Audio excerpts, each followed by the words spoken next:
Hey YouTube, I'm just Anthony. Welcome back to another video. It's been a little bit, but today I want to talk about something else that's not Path of Exile 2, something else that I've been investing a lot of time into recently, and that's Dune Awakening. I have been taking a little break. I'm still playing Path of Exile 2, and I still plan to play a ton of it, but I had to take a break and play some Dune Awakening when it came out because it looked so good. And I can say right off the bat, this is a review video, and I can say it was not a waste of time.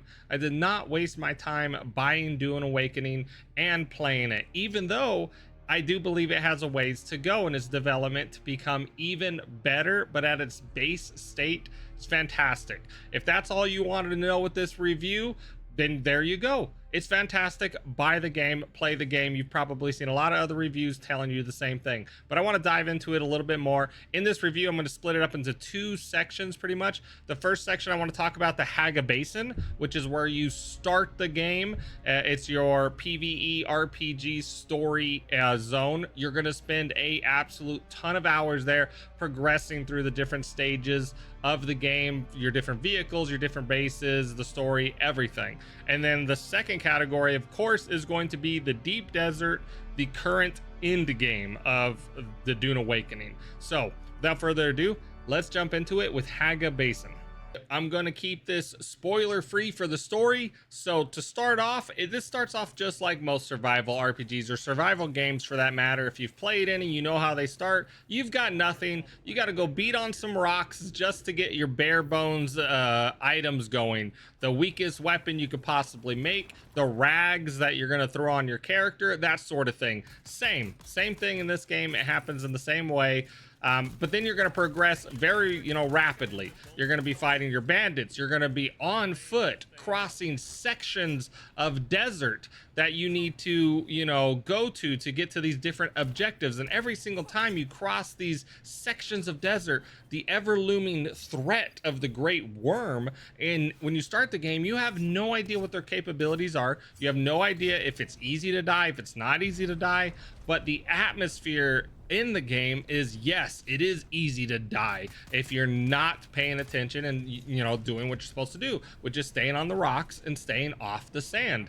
Typical Dune style, and Funcom really nails that aesthetic of the game. But anyways, you're going through, you got to start crafting those weapons, armors, keep doing the story missions. You got to go do dungeons, and these dungeons have great aesthetics. They got things from like going through a botanical lab that's all crashed down and bandits took it over, and you got bodies that are just hanging from trees and all over the place, dead bodies. So it's not as like wholesome. It's actually got some dark elements to this game, which is fantastic because it pulls you into the universe right away from the very start, the very first day you're going to play it. But the whole goal initially is just to work your way up eventually to use the sand bike, right? That's what you want to do. That's your whole first goal. You want to get that first vehicle online as fast as possible. You get that sand bike up and going online, now you have freedom of travel. But that's when the game starts introducing to you these long distance stretches of desert that you have to cross with the worm that can eat you. And that's when true terror for the game and the atmosphere of the game starts setting in, is when you have to cross these large stretches of desert. And not only that, when you first do it, you're probably not thinking to relocate your base. So what happens is you do these missions in the next zone that the game wanted you to go in, and your base is still in the first zone. You don't have the foresight that you're going to move your base right away. Maybe some people did, but I don't think most people will. So what happens? You got to now drive that bike back across the dunes again with the threat of the worm going to kill you with your full inventory, the full inventory on your bike. You're heading back to base. I guarantee you're only going to want to do that once or twice, and you're going to get ready to relocate that base to at least the middle of the Haga Basin world map. At the very minimum, you do not want to keep making those long trips across the desert, especially from zone 1 to zone 2. That felt like the longest stretch for whatever reason, and they probably did that intentionally to put the atmosphere of the game, in the hands of the player. But moving on from there, it's just rinse and repeat. You do the missions, you do the story, you explore, you gather your next higher grade rocks that you need, or crafting components from dungeons and enemies, and you continue building your base. You continue leveling, you continue getting your research up, all the way to the point where you're going to build a buggy, and then after the buggy, you're going to build your ornithopter. You have the freedom of flight at that point, and the whole game is unlocked. Now, even after you unlock the freedom of flight, you probably still have a lot of quests to do. You have all of your class quests you have to finish, so you have to go do all of those, unlock all tier 3 of all your class quests, do all the capstones. There is actually quite a lot of content to do to finish before you actually have to engage with the deep desert, Dune Awakening's end game. And now that was my quick summary with Haga Basin, awesome, huge W. Buy the game just to play Haga Basin and get the story. You can have well over 50 hours to 100 hours, even just with Haga Basin, if not more, if you're trying to build awesome bases, complete all story content, all contracts, all class quests. You have so much to do. So if I had to suggest buying the game just for Haga Basin, I would definitely say to do that. You do not have to, go to the deep desert if you don't want to. You can do everything in the game and have a fantastic experience just with that. So let's move on to the deep desert and the end game with my thoughts on that. The end game, vastly different from Haga Basin. It's almost like its own separate game in itself. It really throws you for a loop once you get out there and you start flying. You leave the safety of the shield wall, like the A zone, the very bottom of the zone, which is currently PvE only in the first zone of the Dune Desert. That's where a lot of players build temporary bases, because the deep desert resets every week, and you gotta take all of your items back to your main base or you'll lose it all.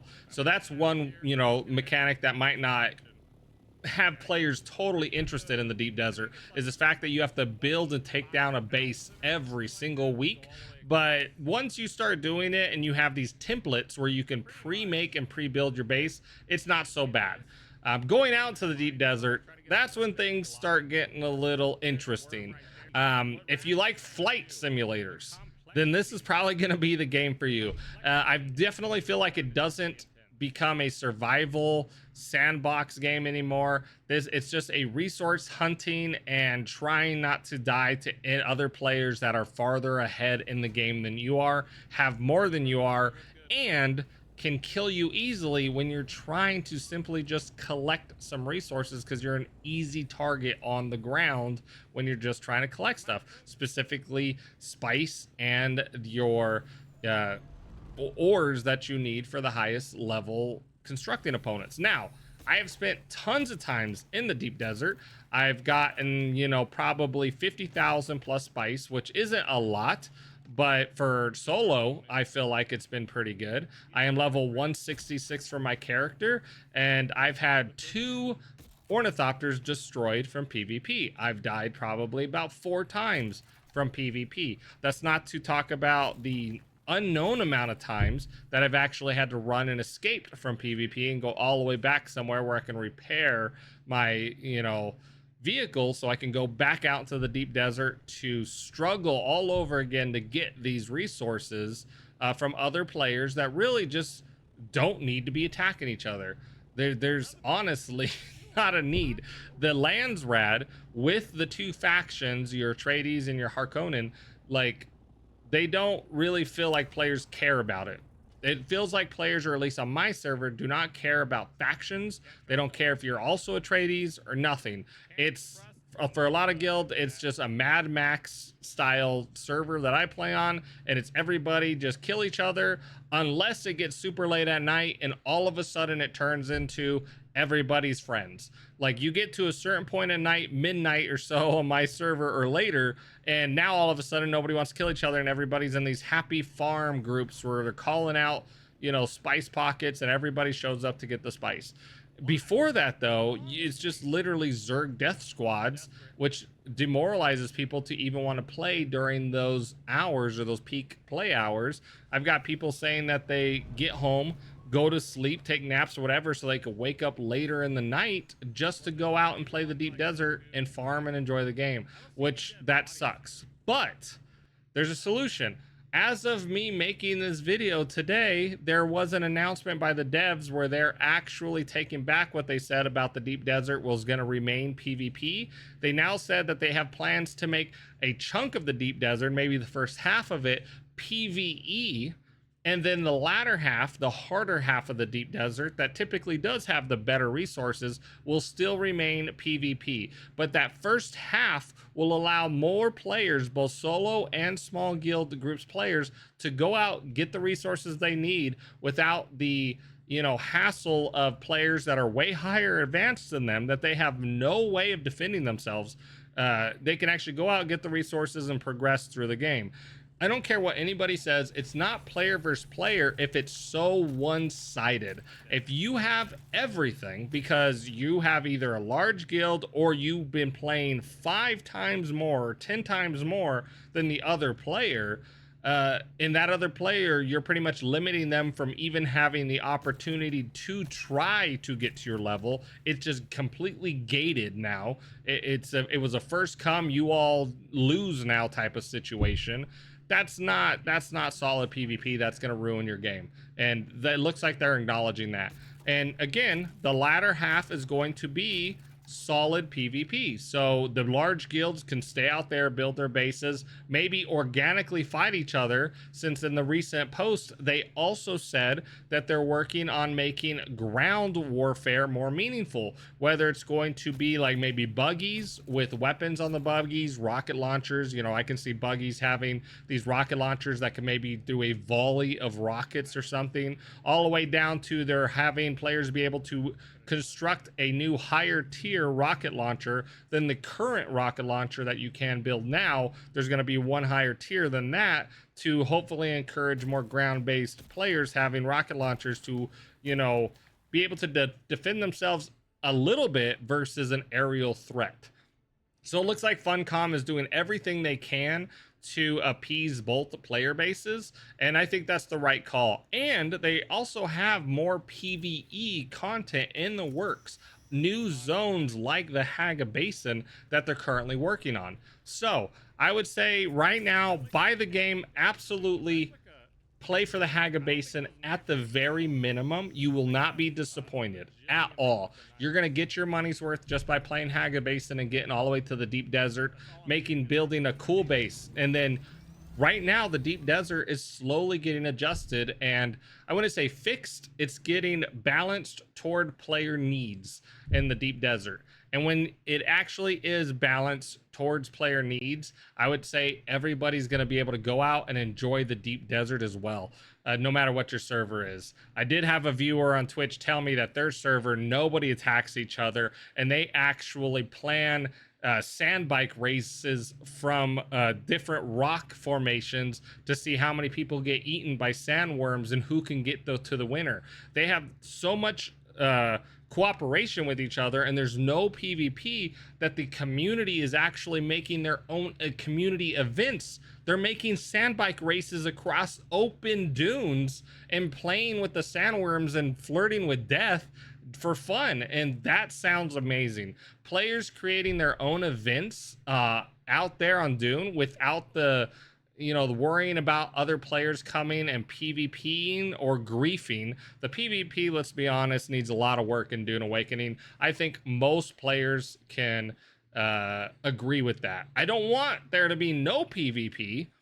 It just needs to be worked on a lot and maybe done different iterations. I think player-to-player ground-based PvP between actual characters is looking good, and with a little bit more work, that can be great. It's just all the vehicle PvP is in a rough spot, and it actually kind of ruins the game. That's my honest truth. Anyways, now I'm just ranting. That's going to be it for my review. It's a little bit long-winded, but I just want to get it out there with my thoughts about Dune Awakening in its current state. I love it. Go get it. play the game. If you're looking for a break from any other games, for me specifically, I was looking for a small break while I'm waiting for more Path of Exile 2 content to come out, and I'm waiting for Arc Raiders as well to come out. So this was a nice little distraction for me, and I hope it's a good distraction for everybody else. And I think it has a fantastic future if Funcom keeps supporting it and keeps making these great decisions with the game. Anyways, guys, I'm just Anthony. I'll see you next time.